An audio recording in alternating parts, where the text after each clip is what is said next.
One Day at a Time's Gloria Calderon Kellett and Vida's Tanya Saracho talk diversity in TV.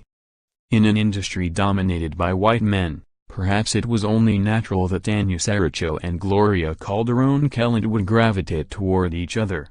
The two fierce, passionate producers, who met when Saracho came in for a staffing meeting on Devious Maids, became fast friends as well, supporting each other throughout the ups and downs of their careers. Now they're each running a series of their own, bringing their perspectives to bear on the stories they tell.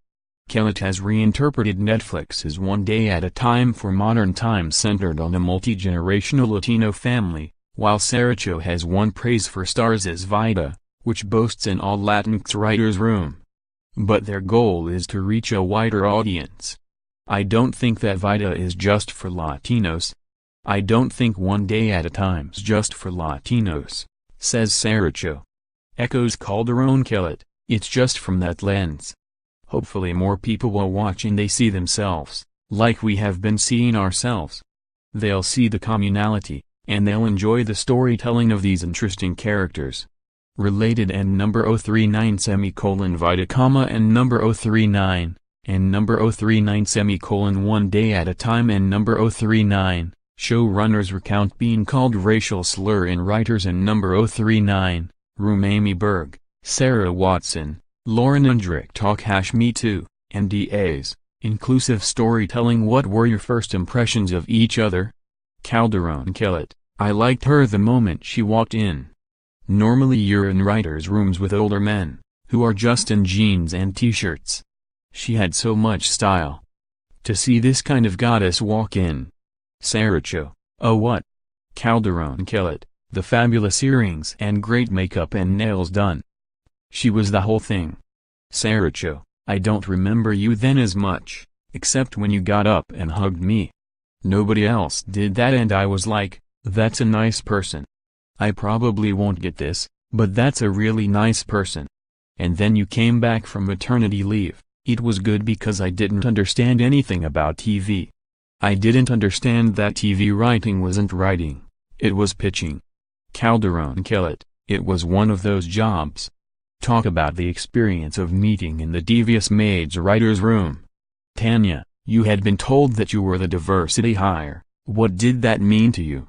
Saracho, it was the first day, the first hour, and we were getting our offices downstairs and a co-worker was walking ahead of me. He turns around, looks down at me and goes, you do know you're the diversity hire, right? I had never heard the term, so I'm like, what's that? He's like, oh honey, and then he keeps walking. I called my agent at lunch and I was like, Tim, what is the diversity hire? It made me feel like I wasn't a real writer, and the answer he gave me also didn't satisfy. You don't cost the room anything. I was like, so I have no value to the room. I had that position in my writer's room last year and I said, nobody is allowed in any email to call it that. It's the funded position. You cannot say diversity hire, also because that's not real in my room because we're all one thing. Calderon Kellett, she said this vision she had of an all-Latinx writer's room and I remember that the men in the room were like, what? No. You need to hire whatever you need to do the job, but it's smart to have voices in there that either support you. Every showrunner has different needs and after years and years, it's like the Ruth Bader Ginsburg thing. When will there be enough women on the Supreme Court?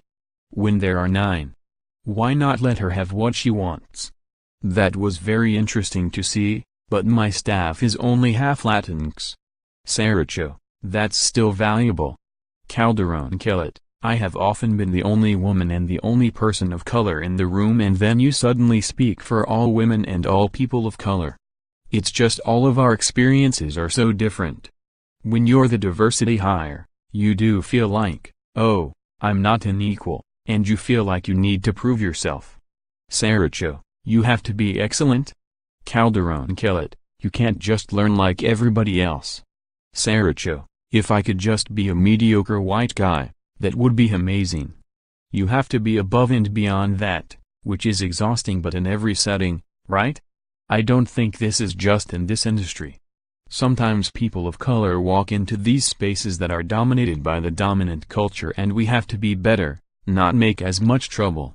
Already this business is fuckery, but then you add all that shit and it's exhausting. Was Stars supportive of your All Latinx writers' room? Saracho: always. I don't know how it is anywhere else because this is my first time. They said, "We assumed from what you've been saying and we've been listening." I was like, really? I was going in for that fight. There was no fight. They were like, "Oh, we made a list for you." Then when it came time for the directors, the same thing. Those directors get filled up. Calderon Kellett, they do. Saracho, they get filled up, so I wanted an all-Latino director slate, too. We couldn't, so one slot